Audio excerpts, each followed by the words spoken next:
Welcome to our Forbidden Door review. We got the Golden Lovers, we got Tanahashi, we got Takahashi. You know what we didn't get though? Jack Perry.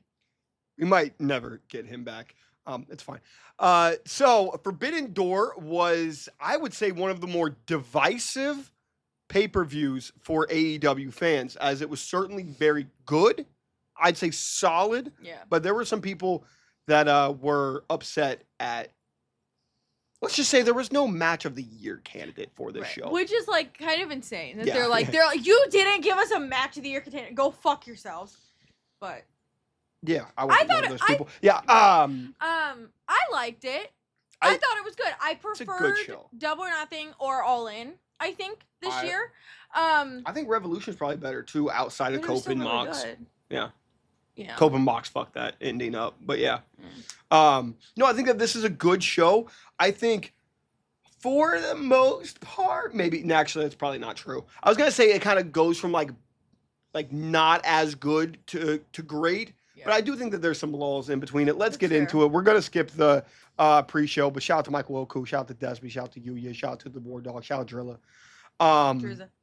Drilla. We started off with Cope and Christian. Cope gets the big pop from the crowd. He gets the whole thing. Metalingus ain't even that good. It's fine. It's fine. Versus Killswitch and Kip Sabian. Cope and Christian get the win, but I think that the more interesting part about this is the fact that Killswitch and Kip Sabian already are at odds. No, the most interesting part of this is that Jack Perry didn't fucking return. So basically what I'm asking is what was the point of the entire thing? Why even put that? Like, why are they there? Any of them? Killswitch and Kip Any Sabian? of them. Cope and Christian. What was the point? A little nostalgia moment. That didn't bring back Jack Perry. So what was the point of this match on the card? Again, I do think that you still have a chance of Jack Perry being a mad scientist for Killswitch, which I think is a cool struggling. idea. Okay, Jack Perry FC. There's not. Me and Anna, we're you don't. struggling. Yeah, you don't. No. Okay. To be an FC, you have to have 11. You have to have a starting lineup, and there. I can find 11. There. I can think of 3 girls off the top of my head. Young Bucks are out, so that doesn't. That's two. No, That's not out. that. They don't count. They're not invited. Me, Anna, and I can think of at least 3 girls on Twitter. So Okay. it's a 5. Okay, that's So fine. I'll You have a recruit. basketball team. I'll confirm. So, I'll yeah. confirm. All But right. we'll have it. It'll be fine. This match is Anyway, fine. I think it it's was probably the fine. weakest of the night. Goes was- about 14 minutes. Christian and Cope hug. It was cutesy, nostalgic. Throwing it back. Sure. Hey, you know what? Not the Hardy Boys, but better than the Dudleys. So I'll take it.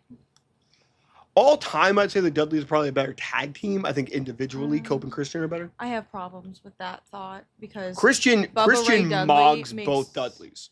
Yeah, I was talking Bubba about Ray as tag Dudley teams. makes me want to bash my head into a concrete No, wall. I get it, but that's So. more so as a podcaster. So No. even Also as a as a wrestler. human and kind of as a wrestler. Okay, all right. Like they were cool when they were like in the ring and like not talking and giving us the bare minimum of their personality. Outside of that, paper bag and a muzzle. We got one of my favorite matches of the night in the quote unquote popcorn match that wasn't really because it got more time than the first one. Kyle Fletcher versus Hiromu Takahashi. Kyle initially put a call out to New Japan, give me your best pound for pound wrestler, and they sent Hiromu. Love this match. I love the dynamic of insane Hiromu because he is insane, and I wish that they even went even further with that because I think that Kyle and Hiromu could kind of match each other's freak, Kyle ends up getting the win here. Phenomenal match, and I really hope, because Hiromu's just kind of doing side quests now in New Japan, I really hope. I'm not a guy that wants every cool New Japan guy to go over to AEW, but I feel like Hiromu for a year or two in AEW makes a lot of sense, and you can send somebody from AEW over to New Japan. You can. I do think, though, one of the bigger problems people have with this pay-per-view was the lack of non-AEW representation. There seemed to be much less than in previous years. I do think a part of that is because a lot of these New Japan wrestlers have been signed to AEW. 100%. So that is definitely part of the problem. Yes. We need some more up-and-comers in New Japan or something. I mean, you got some. I don't really know what the full landscape looks like. I don't know why we didn't just put Dick Togo on the card. I mean, well, we got many reasons as to why. Apparently, Tony Khan doesn't like Evil either. I get it. That's not my problem. But I mean, there should have been I thought that this match was going to be Fletcher versus Shingo. Fletcher has made it very publicly known that he wants to face Shingo. He faced him in a like an 8-man tag at a Forbidden Door when it was Aussie Open and stuff. Yeah. I think Shingo should have been a part of this. I think that Yota Tsuji should have been a part of this. There's no excuse for not having Yota Tsuji not a part of this. He's the next guy. What about Shooter? Shooter, I was gonna say, I thought Shooter might get involved in the main event. To be honest, you got Callum Newman out there. You got Nagai, who I really like as a young lion. They're not gonna send over a young lion though. You got Bolton Ogle there that I think that could be super super good. You got a lot of guys. What's up? I don't know what most of the people you just said. So maybe they should have put them. You got Rin Narita. Love Rin Narita. Sonata. House you know, Torture. Sonata could have also kind of matched Kyle's freak. But yeah, so I do wish that we got a lot more involvement. I think that the issue with these a phenomenal match. This had the chance to become like, if this was completely unpredictable and was either like title for title or was like just a non-title match, I think it would be even higher because people would have really bit on those moments because you know who basically all these matches you knew who was going to win outside of like the main event. They should do that more often. They just don't put the titles on the line. Just hey, this is our TNT champion. This is our. I honestly thought that he was going to face if anything Despy because Despy was the junior heavyweight champion. He was on commentary. He ate a little issue with Wheeler Yuta there. But yeah, I think that like doing more so that would have added more suspense to this pay-per-view, which we'll get to another match in just a second that would have made that a little bit better as well. But the next match is Mercedes versus Alex Windsor versus Persephone versus everybody's newest favorite wrestler, Bozilla. Shout out Alex, Queen of the Ring, for already knowing about Bozilla because she came prepared. Okay, she was on Twitter with a thread. What?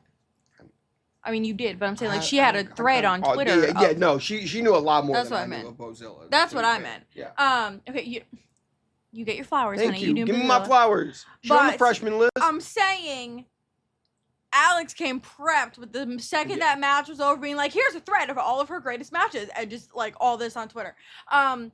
She was awesome. That moonsault sent me. Did not expect it. Bozilla has an incredible future. I didn't know her dad is a WWE scout. So I did. Oh God. She may be going into. We may be seeing that moonsault being hit on an NXT ring. So. Well, if they use her. Yeah. Properly. But apparently, Tony was a huge fan, and I did not see this one coming for Bozilla because with a Stardom involvement, there's so many stars in Stardom right now. Azumi, Momo, Starlight Kid. There's so many people right now in Stardom that I figured it was going to be one of the big names. And no diss to Bozilla, but she just signed in June with Stardom. So I didn't think that she would be handpicked. I'm genuinely surprised that she wasn't. If Tony was that big of a fan of her, I'm surprised that she wasn't already signed to AEW. Now, of course, for both Persephone and Bozilla, there is the joke that was last year with Stephanie. They're gonna get Stephanie. Now WWE has got their eyes on Bozilla and Persephone. Although Persephone was there last year too. She never faced Mercedes, so I don't know what she did last year. She didn't face Mercedes last year? What do I think she did? No. Okay. Maybe she did something else. Yeah, but I thought that this match was great. Mercedes ends up getting... It was one of my favorites of the night. I think everyone kind of got their moment. I really like how much Alex Windsor really tries to utilize a sharpshooter as a finisher. Persephone had great, emotions. She was very emotive in this match.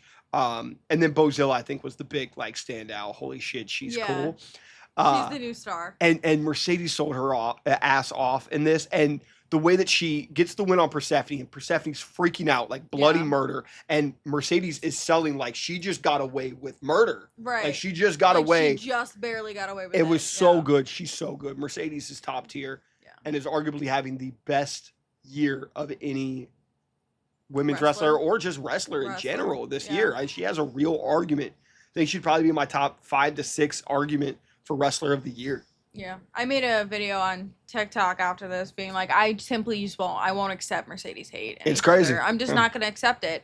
And there was so many comments. Then there were a couple that were like, who has she even put over? Who has she even helped? what has she even done? And it was like all this stuff of like very obvious answers. I'm like, if you just like looked at AEW, you could see this. Yeah, I think that some people just have the problem is you can only be put over if you win. Obviously, it's very funny that we're named after a moment where someone got put over in a loss. You don't have to win to get put over and to get a big spotlight onto you. I feel like getting put over is like, it's like showing how good you are. It's like pushing you up, like, you know, kind of like attaching the rocket, just waiting for it to pop off. Look, I think that even somebody that was as high as Chris Statlander, her feud with Mercedes made the real diehards that were like, you need to have a 5-star match. They were like, oh shit, Stat's up there now for us. It even leveled somebody that was already a star in AEW. It leveled her up. Yeah, I think that Mercedes done a great job. Obviously, she's helped out the indie scenes as well with wrestlers like Kanji. Did you see her talking about it in the media scrum afterwards? I retweeted it approximately 8 times. No, it was really cool. No, it was great. But yeah, this was one of my favorite matches of the night. I love a Mercedes anything. She could just like sit in a chair and stare at a wall, and I was sometimes she sits in a chair and eats steak. Yeah. That's fair. That's fair. Okay. Next match was less exciting than we thought it was going to be. I mean, this is, for many people, this is their dream match. This was a big moment where Nigel gets a really cool entrance where he's talking with Johnny Saint, and, you know, like playing chess with him. Really cool moment there. He's facing Zack Sabre Jr., who is currently, you know, the technical god. But this is for the IWGP Championship. So you knew that Nigel McGuinness is not going over and becoming New Japan's champion. I do think that the title thing hurt. It hurts it. It hurts it. It's a great match. It's a great technical bout. Danny Garcia is over there on the apron for Nigel, being in support and being his friend, and kind of trying to cheat a little bit for Nigel to try to help him out a bit. Stepping a toe on the line. Yeah, he got a little toe on the line. Pushing the ropes a little. Yeah, you know, it's whatever. Ref was not having it. Ref was not happy. I figured, and I think everyone else in the world figured, that after this match, after Nigel unfortunately loses to Zach, that it was going to be the Danny turn. And Danny even like holds him up, and Danny was rocking a really weird outfit. And he holds him up, and then they left. So weird. I'm very interested to see now what happens with Daniel Garcia. It feels like that heel turn is right around the corner, but I think if he stays face here, he's got to have something insanely major week-to-week programming set up for him to be a focal point of either Dynamite or Collision, and hopefully Dynamite, because he was a focal point of Collision. It wasn't like really doing much for him. Because this was kind of the moment that we were all expecting. It didn't happen. Yeah, I feel like this repeatedly happens to him too. Like he really needs to have something, because they keep just building it up and then being like, nope. Yep. Just kidding. So hopefully, although he's gonna face Mox. Yes. So by the time this comes out on Patreon, this will be before Dynamite. But when you see it on YouTube, it'll be after Dynamite, so don't judge us. We don't know what's going to happen. Yep. But he is facing Mox. Johnny's got big theory cooking. He does. It was a good match, though. I mean, it's very technical, which sometimes makes me a little like, ugh. I don't know, it's kind of like rolling around on a mat a lot. I get it. I think it's really cool to see how these guys get out of the holds and everything. It is. Zack Sabre Jr. does have a toe issue, though. It's a foot problem. It's a foot fetish. Okay, so he doesn't really have like a foot thing, because like usually wrestlers are wearing shoes. So like he doesn't have feet. It's weird. He does like to, you know, kind of get the little limbs and, you know, twist that and, you know, little Pete Dunne action.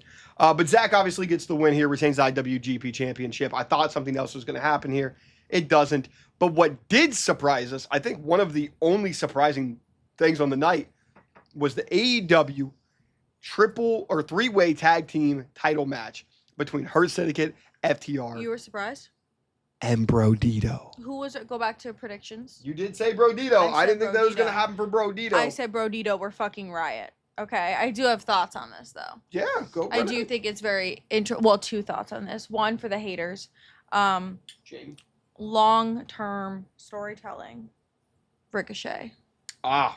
Ricochet coming out. Agony, Yes, and he literally just like in the video is just like, look, that's why I did it. Yeah. And it's just because they bullied him 8 months ago. 8 8 months ago, almost a year. Seems like we're going to long-term storytelling. It's crazy that Tony Khan finally learned what that was. He's never done it before. Anyway, I think my only I'm looking at Bobby a little sideways. Brother, this was supposed to. It becomes a fucking three-way match. And look, there's all the reports about the Hurt Syndicate not wanting to lose the FTR, whatever, blah, blah. I kind of agree with it slightly. I think that. Say again? I kind of agree with them slightly on not wanting to lose to FTR. Well, it depends on if they're doing it because they have egos or they're doing it because it's fuck FTR. If it's fuck FTR, then they're correct. If they're just doing it because they have egos, that's annoying. However, Cash was listening to the Clips album, so I give him respect there. Anyways, I am so happy that Brodito ended up winning this. I have no idea why they made this an eliminator match where you would have to pin both tag teams and then had the Gates of Agony and Ricochet just beat up the Hurt Syndicate, so then they're not pinned. It does feel like Bobby doesn't want to get pinned, and maybe Shelton doesn't either. I don't know. This feels very weird. Yeah. And it feels like they wanted to feud with Gates of Agony so dope. I think Gates of Agony would have made sense just beating them up and then, FTR go, oh, sweet, cool, pin them, have the heat on them, and then it'd be Brodito versus FTR, and then Brodito pins FTR. I think that would have made so much more sense. But that is not what happened. But the ultimate, the thing that matters the most is that Brodito got the win, and they're our new tag champs. I'm so Tony excited. Khan did it. I'm so he excited. Struck He while pulled the the iron trigger. was hot. Pulled the trigger, and I love it. No FTR reference there. Sorry. What? Pulled the trigger. Oh. But this is great. Brodito's been so happy. hot. They are my favorite tag team in the world right now, I think. So I'm super excited about that. I love in the press conference, Brody and Bandito talking about how close they've been since signing with Ring of Honor back in the day. Yeah. So I'm very excited for them, and I'm glad that AEW decided to go through with it. Yeah. Following the fans. It seems like Tony's more into that lately. Yeah. He's really listening to what people want, which is good. Yeah. Before we go to the next match, I do want to talk a little bit about the Queen Aminata, Tekla. In the pre-show, they went off into the backstage area fighting. Then they come out like 2 hours later. They're still fighting. Yeah. Triangle of Madness beat up Queen Aminata, and then we get the return of Jamie Hayter. It looks like we may be getting Jamie versus Tekla, or even possibly Jamie and Queen Aminata as a team. Yes. I do think after that, we may have seen the person who's going to beat Tony Storm. A lot of people are saying Jamie is going to be the one. I originally said that. To beat Tony Storm. I feel, but we'll see. We'll see. It's an option for sure, possibility. I will say I don't think that's going to happen anymore. Oh. But I'm down to be wrong. I feel like that. And maybe they go, look, it's, the Owen wasn't Jamie's time because you want to create the biggest women's match possible. And that was Mercedes Tony, like objectively. Yeah. And then later down the line, we're going to go back to Jamie, never really losing that championship and stuff. And maybe they didn't want Jamie to say that. So it made Tony look a little bit more like a heel. But I think that it was just really weird that now Jamie isn't talking about it till now. Yeah. It just feels very awesome. I don't personally think that Jamie's going to be the person. I think that Jamie and maybe Aminata are going to team up. I could even see Jamie and Alex Windsor teaming up a little bit. Yeah. But I don't see that happening, but I'm down for Jamie to be the one to beat Tony Storm, because we'll talk about that in a second. And I don't know who's going to be that. Yeah. But we get to Swerve and Okada. Like this match, I think it was cool.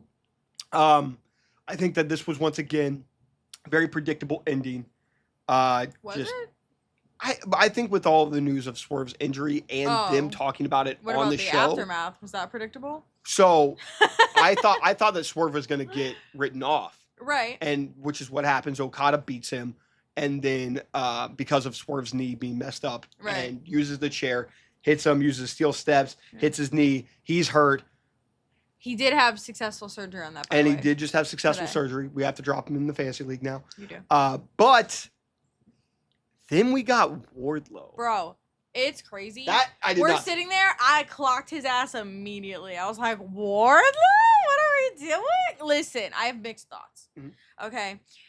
On the negative side, his tweet felt like a lot, On the positive, tweet. Okay, so he posted a video of himself in a suit with a jacket. He's going like this, and he was like the most attractive man in all of wrestling. And I'm like, ooh, Good job, okay. Wardlow. So that, I'm side-eyeing him a little bit. That was you, King. Feel yourself. Pause. Not like that. Or like, I don't care what you do. However, on the positive side, I think it's all very clear. Wardlow's a genius. He's a genius. He's a fucking genius. Yeah. If you're coming back to AEW and you're going to align yourself with somebody, the answer is Okada.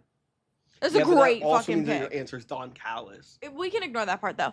That is a great pick. With Takeshita? As the newest Okada fan to stan, approved. I stamp.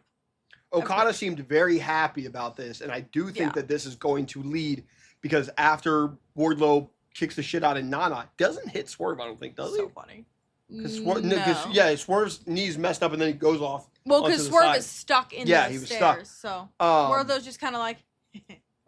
So after that, Wardlow goes over to the Don Callis family. They all come out. He's hugging all of them. He gets, his muscles. I think Kyle Fletcher may have said the exact tweet that Wardlow said. Probably. And then Takeshita comes out and kind of gives him the stamp of approval. I don't think that Takeshita is going to love the fact that Don loves Okada. I'm going to be real.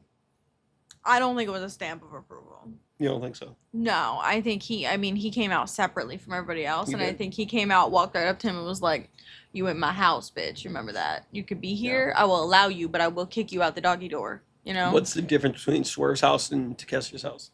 Takeshita's house is cooler. It's and not burned standing. down. Yeah. Also, I will say, very few things in wrestling. This is a top 5 thing for me. Mm-hmm. I have learned. Top 5 favorite moments consistently in wrestling is when somebody is broken, bones snapped, so much pain, so depressed, and you look over and it's just Okada. Oh, yeah. Yeah. It's a top 5 favorite thing for me. It's so fair. I think I feel I relate. He's the definition of a cunt. I love him so much. It's one of my favorite things in wrestling, and he did do that to Swerve. And sorry, Swerve. Hope you're well, but that was great. I'm very excited to see now what goes on with Wardlow. Yeah. I am surprised that he joined the Don Callis family. Didn't see that coming whatsoever. There's like 15 people in that bitch now. Yeah, I think that he's going to be Okada's muscle. Yeah.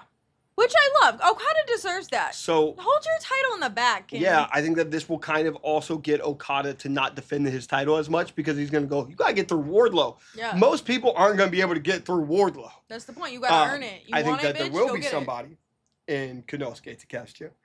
And I think that this will ultimately lead to Takeshita versus Okada, and Wardlow is going to be the big test for Takeshita. Who are you taking in that match? Between who? Okada and Takeshita. Whose side are you on? Look, I love Kazuchika, but I have rooted for him for many, many years, and it's time for new blood in this bitch. And He's got young blood. He's young on the inside. It's Takeshita's time. Takeshita will win this for sure. I actually think maybe Takeshita is the one that wins the C2. It'll depend on what he does with the G1 final, and we'll circle back. He's gonna face Zach at King of Pro Wrestling, I believe. So I lose track of the names of their pay-per-views, but yes. Yeah, so good win for Okada. They definitely wrote Swerve off here. Swerve, you heal up, get back soon. I'm very excited to see what Swerve ends up doing, especially with we'll talk about it at the end, but his buddy. He dead ass was like, okay, Forbidden Door is Sunday, surgery Monday. Yeah. Yeah. He was like, apparently he's been wrestling with this torn meniscus for 6 years. He was like, I want to be back at All In next year. So he's like, let's 100%. Get on that surgery. 100%. And from what the diagnosis, it seems like he'll actually be back way sooner than that. Oh, really? Yeah. Okay, cool. I believe it's going to be before the end of the year. So. You recover that fast? Why didn't he do this 6 years ago? I don't know. Okay. I don't know. So now we get to the women's championship, Toni Storm versus Athena. I started to feel in the last week that maybe Toni would retain. I still went with Athena. Yeah. Because I just don't know who would beat Toni. Toni ends up retaining here. Mina scares off Billy with a chair. Yeah. And Toni taps out Athena. I think that's what surprised me the most was the tap out. Because it was also a quick tap out. Like, she didn't have the submission in. She didn't have the submission in long. But it was a quick tap out. And the match was 15 minutes, I guess. But it felt quick. It did. It felt very quick. In the moment. Yeah. both of which I wasn't thrilled about. Yeah. But it was a good match. I don't know who is going to be Tony though, unless it's Athena down the line in a rematch or Mercedes something. For I don't me, know. I imagine that this is gonna be Mercedes versus Athena happening very, very soon. Yeah. Where it could be as simple as tonight on Dynamite, you could see, and this will obviously look like I'm a futuristic genius if it happens now after we upload it. It could be, Mercedes making fun of Athena, being like, "You couldn't get the job done against Tony," and Athena being like, "Look at you." Yeah. And then Mercedes be like, "I still have a title. I actually have 9. Yeah. And Athena can be like, I got like the ROH title, blah, blah. And then that'd be a whole thing of them thinking that they're better than one another. That can lead to Athena taking the TBS championship off Mercedes. And then we slowly get Mercedes to win the AEW Women's Championship after she has lost all 9 to possibly 10 championships. I hope she gets 11. It would be cool. I want her to beat the record personally. But that's fair. I think Mercedes would be my favorite to win. Yeah. To win if I got to pick someone. So I'm down with that. Yeah. Then we get to Hangman versus MJF. This is the one that is controversial as all hell. Yeah. How did you feel about it? I thought it was fine. I feel like a lot of people are being a little dramatic. I mean, it was a little overbooked, sure, but it's y'all have seen MJF before, right? I just feel like it's not that dramatic. I feel like people are a little more angry about it than maybe is necessary. I thought the match was fine. I felt like if anything, it was maybe just a little long. I think it was a little long. But, I mean, I thought the match was fine. Not my favorite, but definitely not, like, my least favorite. I don't hate it. It's not my favorite match for Hangman to come out of the first pay-per-view defending the title. Fair. But I don't think it's really on Hangman. I don't think it's really on Hangman or MJF. I think that you can make the argument, why has MJF got a lot of overbooked shit? Yeah. I mean, this match, the Adam Cole match at All In, the Jay White match at Full Gear. Yeah. There's a lot of overbooking to the matches that doesn't need to happen, but I don't know. I think that that's also them trying to protect MJF. I don't think any of that needed to happen. Yeah. There are people questioning why Hangman was allowed to put MJF through a table, and that wasn't a DQ. That's what I think said. That's fine. I think it's fine. I think that's fine. And then you have the ref bumps. It was great match. You know what it kind of felt like? What? That made it a little gross. Bloodline. Bloodline. Yeah. Felt bloodline. I think my this didn't need to happen right after All In happened, where that was an overbooked finish that made sense. Yeah. This one did not need to have all of this. I think the Hangman could have just straight up beat MJF clean. You didn't need the Mark Briscoe involvement, especially because he doesn't he just runs down, but it distracts MJF, but it's not enough that that's the thing that Hangman beats him with. Yeah. None of this was needed. A lot of people were really mad at the fact that Bryce goes 1, 2, sees Hangman's leg on the rope and has to turn over to go 3. To act like he didn't see Hangman's leg. Yeah. And then he also hit 3, passed out, didn't remember that he hit 3. Yeah, all of that shit was just not needed. But I do want to I don't want it to be overshadowed that Hangman and MJF just had a good match. Before all of this, they had a really, really good match. Yeah. I think one of the biggest problems is that I think MJF desperately needs some progression in character or something new, which I thought we were getting with the Hurt Syndicate. Yeah. And I really want to know which member of the Hurt Syndicate wanted to cut that off.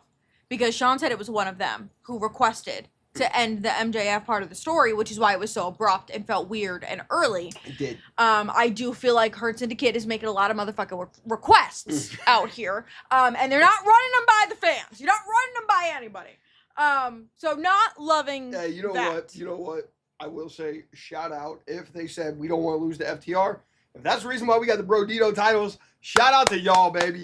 Shout out to well done. Sure, fine. Well done. Fine. Politicking and wrestling, good. Right. But I just feel like he needs it felt like with the Hangman promos leading up to this match, it felt like we were getting something a little a more serious MJF, something a little different. Like there was some sort of progression in his character a little bit. Mm-hmm. But this match just kind of felt like, okay, we're kind of back to what it's been this whole time. Well, he needs something fresh. He needs something new. I don't know exactly what that is, but I just feel like he needs something new going on. I don't care about what happened with MJF. My anxious millennial cowboy kept that title, and that's all that matters. Right. Max, go cry about it. Now he did not have to use his cash in. Yeah. However, then in the press conference, Tony Khan says cash ins are going to have to be a week in advance. They basically, it's no longer like a Money in the Bank. It's no longer cash Money in in. the Bank. It's now a call your shot. Exactly. Which I'm down. I think that AEW should do that. They should not try to take any elements from WWE or as few as possible. Yeah. And try to do their own thing. Yeah. I think there's going to be a lot of stuff that just in the world of wrestling, there has been one monopoly for so long that there's only so much that you can do. Like, there are going to be some things that are going to be similar and there's not much else you could do about it, but what they can change and adjust and make more unique, they definitely should. What I would like, so say MJF, I don't fucking know, World's End, says, he finally cashes it in. Mm-hmm. He said, I'm facing you next week. Yeah. World's End, right? Then he should beat up Hangman on Dynamite. Okay. Then he should beat up Hangman on Collision. Oh, just keep doing it. And just keep doing it until we get to the match on Sunday where Hangman would then be beaten up by all of this. But I do wonder if the reason why he didn't cash in is because actually no, I'm not even gonna throw that out in the world that MJF's gonna be champion. Okay. I think that because Ricochet and the Gates of Agony attacked the Hurt Syndicate, they are going to accuse Max of working with them and telling them to do that. Max is gonna say, I didn't have anything to do with it.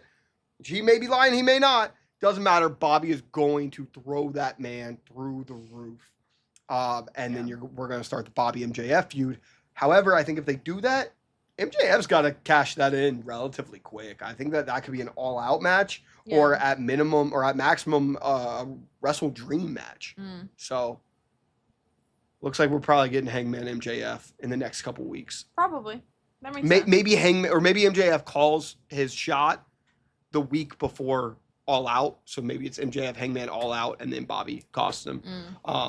But also, I feel like that's not good either because stop fucking having shitty finishes. Yeah.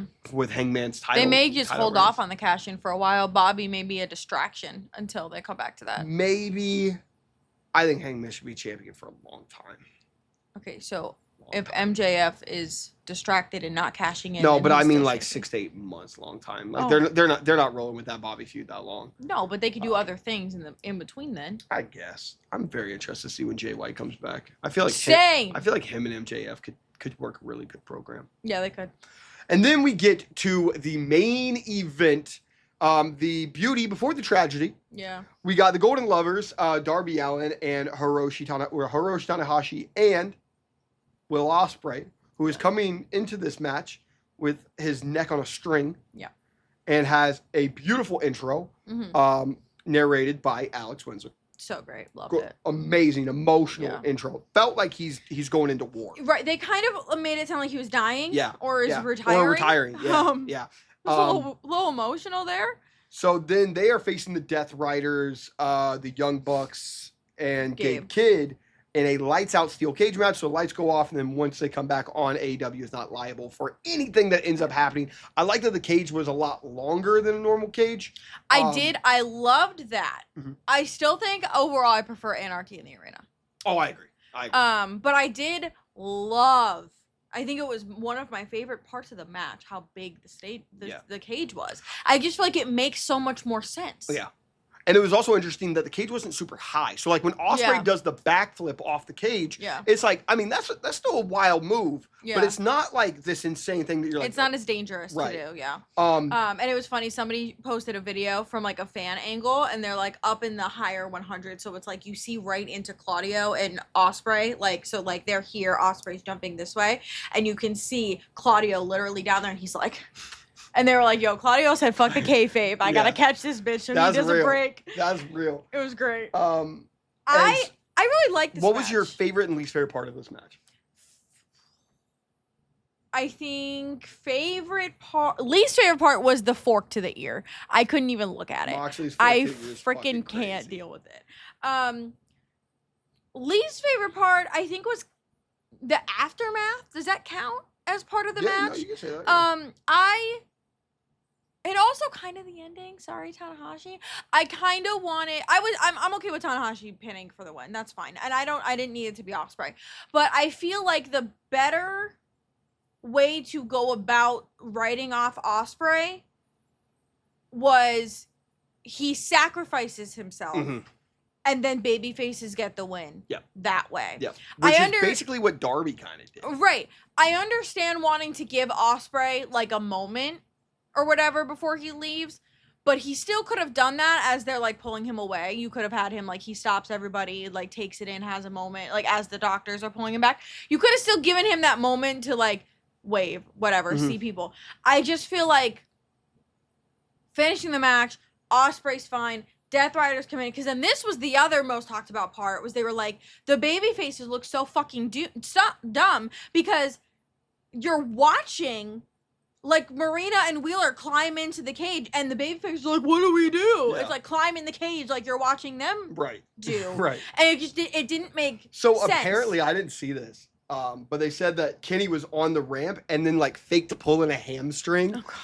And it was just like there. So my favorite part of this match was just the structure of it. I think that it's 30 minutes long. The Hangman match is just as long, and it feels 12 times longer than this match. There was excitement all throughout it. I was surprised it was only 32 and a half minutes. Yeah. Almost every single person got this great moment in the match. One. My personal favorite part of the match was Tanahashi going onto the ladder and then being like, no, Tanahashi, don't go. A lot of people love that. That's my favorite part. But I love the fact that they could structure that 5 minutes after you think that Darby Allin's ear was just like rolled up into spaghetti. Yeah. Like there was so much just this. Whoever produced this match was really, really good in all of that aspects. Yeah. I love the fact that Ospreay does the goodbye after Hiroshi Tanahashi hits the high fly. I actually love the fact that Kenny goes for the one-winged angel. Ospreay hits the hidden blade. Also, I don't know if you guys seen this. He spins after the hidden blade to land. And people are like he just lands on like 1 foot. And they're like, a normal man like tears everything in his ligaments like there. How the fuck did you do that? It's crazy to do the hidden blade off the top rope and then spin as well and still land on your foot and still be okay. But then they go, no. Tana's ending this. I love that. I love the fact that Ospreay does the goodbye and everybody's out of the ring. So this makes sense as to what is going to happen next. And then they do the end credits. So you think it's all over. Claudio just comes in.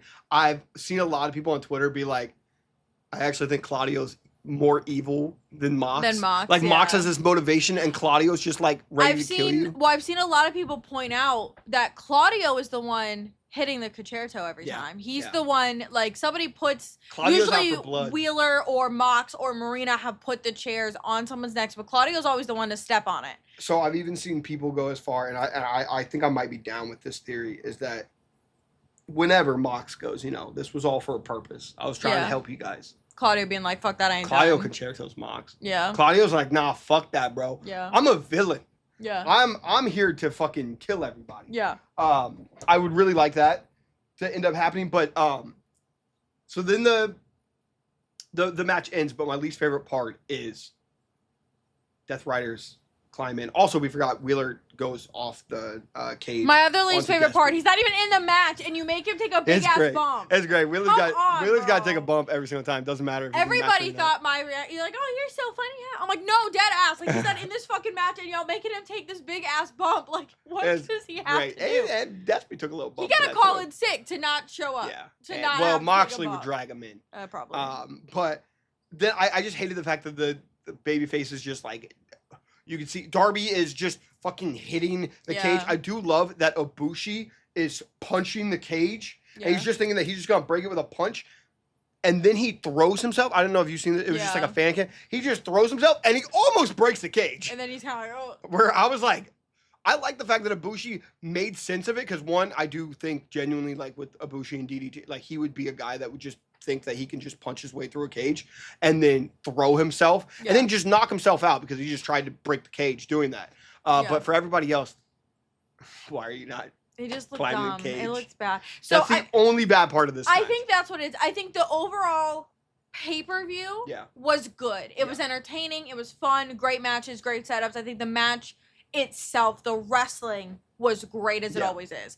I think the details of some of the, like, I don't know if it's even, it's not kind of storyline stuff, but it's like, I think the details, the smaller stuff, kind of puts you off a little bit. Like the title matches where you know the other person's gonna win, or like overbooking the MJF one, and then like this with like making them look stupid. Right. I think the smaller things like that, it just kind of takes you out. Takes you out a little bit. It doesn't ruin it, but it takes you out a little bit. There was a bit of like, logically, this doesn't make that much sense. That I think hurt the pay-per-view a little bit, and I think hopefully. The kind of structure of Forbidden Door is changed a little bit so that tournaments aren't going with Stardom and New Japan. There's more CMLL involvement. You don't have to put the titles on the line. You can do a big, like, I also think it'd be cool. You can do like a big ass main events that are, this could have been the main event, but you could also do like Hangman and MJF for the title. And then the IWGP Championship. Like, it doesn't have to be just, it could have been a New Japan versus New Japan. It could be Zack Sabre Jr. versus Yonesuji. And you're like, that's just going to be on the pay-per-view. I think that would help out a lot. Yeah. I agree. Overall, what would you give this show? Overall, I mean, everybody was mad at me because I was like 10 out of 10, and they were like, you say that every time. And I was like, I came out of it just like really liking it. I think looking at it now, I would say 8.5. Okay. I think 8.5 to 9. I mean, like, it doesn't take me out too much that some of that stuff happened. I think the matches itself were still really good. Mm-hmm. So I think probably 8.5. I think I'd go like 7.5. Oh, really? Okay. All right. Yeah. I think it's good. I think it's good. Maybe 8. It's good. It was a good show. Good matches. Yeah. Nothing that like blew my mind outside of I think the lights out matches. I think that that match is going to age really, really well. Yeah, it is. So yeah. I'm excited about it. That's my feelings on it. Well, let us know what you thought, what your favorite match was, what you didn't like, what your overall rating for it was in the comments section below. And thanks for watching. Deuces.